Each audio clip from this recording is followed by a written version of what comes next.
गोलू एक बड़ा ही शरारती बच्चा था। उसकी माँ बचपन में ही कुछ बीमारियों के चलते गुजर गई थी और उसके पिता काफी लापरवाह किस्म के इंसान थे। वो शहर जाकर काम करते थे और कभी कभी ही घर आते थे। किसी बड़े के ना होने के कारण गोलू बहुत ज्यादा शैतान बच्चा बन गया था। वो हमेशा अपने मन की करता था और किसी की भी बात नहीं मानता था। उसे पूरी दुनिया में केवल अपने गणित के मास्टर से डर लगता था। एक दिन गोलू कुछ बच्चों के साथ गांव के मैदान में खेल रहा था। तभी गोलू को एक बच्चे पर गुस्सा आ जाता है और वो उससे कहता है, अरे ओ भोंदू लड़के, ये तू कैसे खेल रहा है? तुझे बॉल फेंकनी नहीं आती क्या? अगर तू ठीक से नहीं खेलेगा ना तो मैं तुझे यहाँ से भगा दूंगा। ये तो मुझसे कैसे बात कर रहा है गोलू? तुझे पता नहीं है क्या कि तू मेरे ही बैट से खेल रहा है? एक तो मैंने तुझे अपना बैट दिया, ऊपर से तू मुझे ही भोंदू बोल रहा है। चल मेरा बैट वापस कर। क्या तू गोलू से भिड़ेगा? तेरी इतनी हिम्मत? हाँ तो तू क्या कहीं का दादा है क्या? चल अब जल्दी से मेरा बैट वापस कर, मैं तुझे अपने साथ नहीं खिलाऊंगा। इतना कहकर वो लड़का गोलू से अपना बैट छीनने के लिए उसकी तरफ बढ़ता है, मगर बाकी बच्चे उस लड़के को रोकने लगते हैं, लेकिन वो अपने आगे किसी की भी नहीं सुन रहा था। गोलू को ये सब देखकर बड़ा गुस्सा आया और उसने बैट घुमाकर उसी बच्चे को मार दिया। लग गई। अब बता कैसी रही? बड़ा आया था मुझसे बैट वापस लेने वाला। गोलू से पंगा बहुत महंगा पड़ता है, समझा? मैं तुझे छोड़ूंगा नहीं गोलू के बच्चे। मैं घर जाकर अपनी माँ को सब बता दूंगा, फिर वो तेरे पिताजी के पास जाएंगी। देखना अब तेरी कैसे कुटाई होगी। अरे पिताजी तो अगले महीने से पहले वापस नहीं आने वाले। जा, तुझे जो करना है कर लेना, मैं किसी से डरता नहीं हूँ। ठीक है, तो मैं कल स्कूल में गणित के मास्टर से तेरी शिकायत करूंगा, फिर तुझे मजा आएगा। गोलू ये बात सुनकर डर गया और वहां से दुम दबाकर भाग खड़ा हुआ। गणित के मास्टर को देखकर ही गोलू डर से कांपने लगता है। वो चुपचाप अपने घर में जाकर छुप गया। अगले दिन जब वो स्कूल गया तो मास्टर ने उसे क्लास में घुसने से पहले ही रोक दिया। क्यों गोलू? मैंने सुना है कि तुम बहुत बड़े दादा हो और बाकी सभी बच्चों पे अपनी दादागिरी चलाते हो, क्या ये सच है? वो मास्टर जी, मेरी गलती नहीं थी, उसी ने पहले झगड़ा शुरू किया। चुप हो जा, मुझे बहुत अच्छे से पता है कि किसकी कितनी गलती रही होगी। मैं तुझे बहुत अच्छे से जानता हूँ। अब तेरी सजा ये है कि तू सबके सामने मुर्गा बनेगा, और वो भी पूरे पीरियड के लिए। उसे रह रह के उस बच्चे पे बहुत ज्यादा गुस्सा आ रहा था जिसने उसकी शिकायत की थी। उस बच्चे का नाम रोहन था और वो बहुत धनी सेठ का बेटा था। गोलू रोहन से हमेशा से ही बहुत चिढ़ता था। छुट्टी के बाद गोलू घर जाते जाते खुद से कहता है, आज तो मेरी बहुत बेइज्जती हुई है। कुछ भी हो जाए मैं उस रोहन के बच्चे को छोड़ूंगा नहीं, उसकी वजह से मुझे इतनी सजा मिली। गोलू मन ही मन गुस्साता रहता है और एक दिन गोलू रोहन से बदला लेने के लिए घर से निकल पड़ा। वो सीधा मैदान में जा पहुंचा जहां सब बच्चे खेल रहे थे। अरे वो देखो गोलू आ रहा है। क्या हुआ गोलू, तेरी दादागिरी का भूत उतर गया क्या? हाँ, कुछ ऐसा ही समझ ले रोहन। वैसे ये तेरे हाथ में क्या है? ये तो मेरी नई गुल्लक है। वैसे अभी भी इन सबको यही तो दिखा रहा था, ये मेरे पापा शहर से लेकर आए हैं। गोलू रोहन की गुल्लक देखते रह जाता है। उसे वो गुल्लक बहुत ज्यादा पसंद आती है। वो मन में ठान लेता है कि रोहन की गुल्लक उससे वो छीन लेगा। इससे रोहन रोएगा भी और गोलू का बदला भी पूरा हो जाएगा और गोलू को नई गुल्लक भी मिल जाएगी। वाह, ये तो सच में बहुत अच्छी गुल्लक है। हाँ ठीक है, अब ला मेरी गुल्लक मुझे वापस कर। रोहन गोलू से गुल्लक वापस छीन लेता है। गोलू को रोहन पे बहुत ज्यादा गुस्सा आता है और वो उससे गुल्लक फिर से वापस ले लेता है और तेजी से भागने लगता है। रुक जा गोलू, रुक जा, भागना बंद कर, मुझे मेरी गुल्लक वापस कर।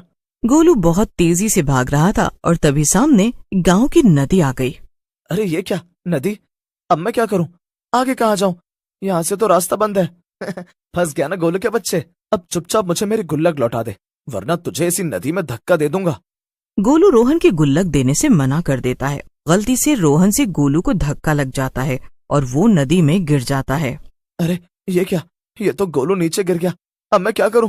मुझे तो तैरना भी नहीं आता है। जल्दी से चलकर किसी बड़े को लाता हूँ।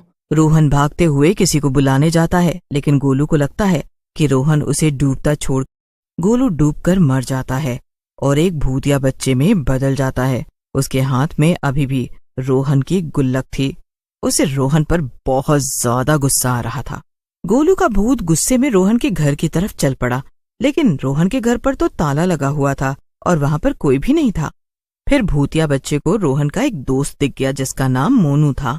वो गोलू के भूत को आते देखकर डर गया और भागने की कोशिश करने लगा, लेकिन भूत ने उसे पकड़ लिया।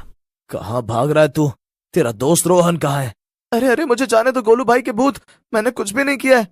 अच्छा, तुम सबने मिलकर मेरी कितनी शिकायतें की हैं और कितनी बार मुझे तुम लोगों की वजह से सजा मिली और मुर्गा भी बनना पड़ा।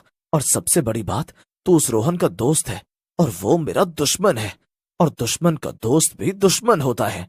क्या? दुश्मन दोस्त क्या? देखो मुझे कुछ भी समझ नहीं आ रहा है, मुझे जाने दो, मुझे बहुत डर लग रहा है। ठीक है ठीक है, एक शर्त पे मैं तुझे छोड़ दूंगा। तुझे इस रोहन के बच्चे को पकड़ने में मेरी मदद करनी पड़ेगी। वो अपने घर में नहीं है, इसका मतलब कि वो कहीं और जाकर छिप गया है और मैं उसे ढूंढना चाहता हूँ। क्या? कैसी मदद? तू बाकी सभी बच्चों के पास जा और उनसे कह कि रोहन को ढूंढना है। अगर तुम सब मिलकर ढूंढोगे तो वो जल्द ही मिल जाएगा, लेकिन ध्यान रहे किसी को भी पता नहीं चलना चाहिए कि मैं उसे ढूंढ रहा हूँ। अगर तूने किसी को भी मेरे बारे में बताया तो तेरी खैर नहीं, समझा मोनू के बच्चे? मोनू डर जाता है और ठीक वैसा ही करता है जैसा गोलू का भूत कहता है। सारे बच्चे मिलकर रोहन को ढूंढने में लग जाते हैं। कुछ देर बाद मोनू रोहन को पकड़कर भूत के पास ले जाता है।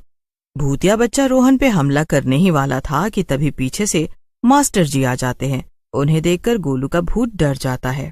मास्टर जी, आप यहाँ? हाँ मैं यहाँ। गोलू के बच्चे, तू तो भूत बनने के बाद और भी ज्यादा शैतान हो गया। चल जल्दी से मुर्गा बन जा। क्या? अरे मगर क्यों? मैंने कुछ भी नहीं किया मास्टर जी। तू इतनी देर से रोहन को परेशान करने के लिए ढूंढ रहा है और तूने बाकी बच्चों को भी इतना परेशान किया और कहता है कि मैंने कुछ नहीं किया है। जल्दी से मुर्गा बन जा वरना मैं अपनी छड़ी निकालता हूँ। और सभी बच्चे उस पर हंसने लगते हैं, लेकिन उसे तुरंत याद आ जाता है कि अब वो इंसान नहीं है बल्कि वो एक भूत है। भूत! अरे ये क्या, अब तो मैं भूत बन चुका हूँ। भला मास्टर जी से क्यों डरूं? ये क्या बातें कर रहा है तू? ठीक से मुर्गा बन। नहीं बनता मुर्गा, और रुको, मैं अभी आपको सबक सिखाता हूँ। इतना कहकर भूत मास्टर को हवा में उड़ा देता है और जोर जोर से हंसने लगता है। बेचारा रोहन कोने में सहमा हुआ खड़ा था और ये सब देख रहा था, मगर मास्टर जी को हवा में लटका हुआ देखकर वो रोते हुए खुद ही गोलू के भूत के सामने आ जाता है। बस करो गोलू, मास्टर जी को छोड़ दो, उनकी कोई भी गलती नहीं है। हाँ बिल्कुल सही कहा तूने, उनकी गलती नहीं है, गलती तो तेरी है, इसलिए सजा भी तुझे ही मिलनी चाहिए। इतना कहकर गोलू का भूत मास्टर जी को वापस जमीन पर पटक देता है और रोहन की तरफ देखकर उससे कहता है, तो बता रोहन के बच्चे, मुझे मारने की सजा क्या दूं मैं तुझे? हाँ तो ठीक है गोलू, तुम मुझे जो मर्जी सजा दे दो, लेकिन अब बाकी लोगों को परेशान मत करो। अब तू इतना सीधा साधा कैसे बन रहा है रोहन? तेरी वजह से ही मेरी जान गई है। नहीं गोलू रुक जाओ, रोहन की कोई भी गलती नहीं है, वो तुम्हें बचाना ही चाहता था। क्या? मगर कैसे? ये तो मुझे डूबता छोड़कर भाग गया था। नहीं गोलू, मैं तुम्हें छोड़कर नहीं भागा था, बल्कि मैं तो किसी बड़े को बुलाने गया था ताकि तुम्हें बचा सकूं। रास्ते में मुझे मास्टर जी दिख गए और जब हम दोनों तुम्हें बचाने नदी में वापस आए तब तक तुम डूब चुके थे। रोहन और मास्टर जी की बातें सुनकर भूतिया बच्चे को अपनी गलती का एहसास हो जाता है। शायद आप सभी ठीक कह रहे हैं, मैंने हमेशा गलतियों पे गलतियां की और अपनी शैतानियों की वजह से ही मेरी जान गई, लेकिन अब मैं और गलतियां नहीं करूंगा। मैं चाहता हूं कि मुझे मुक्ति मिल जाए। तो मुझे बताओ गोलू, मैं तुम्हारी क्या मदद कर सकता हूँ जिससे कि तुम्हें मुक्ति मिल जाए? पानी में डूबते वक्त हमारी गुल्लक मेरे हाथ में ही रह गई थी रोहन, इसलिए मेरी जान उसी गुल्लक में कैद हो गई। इसलिए उस गुल्लक को तोड़ दो, उसके टूटने के साथ ही मुझे मुक्ति मिल जाएगी। ठीक है गोलू, मैं अभी ऐसा कर देता हूँ।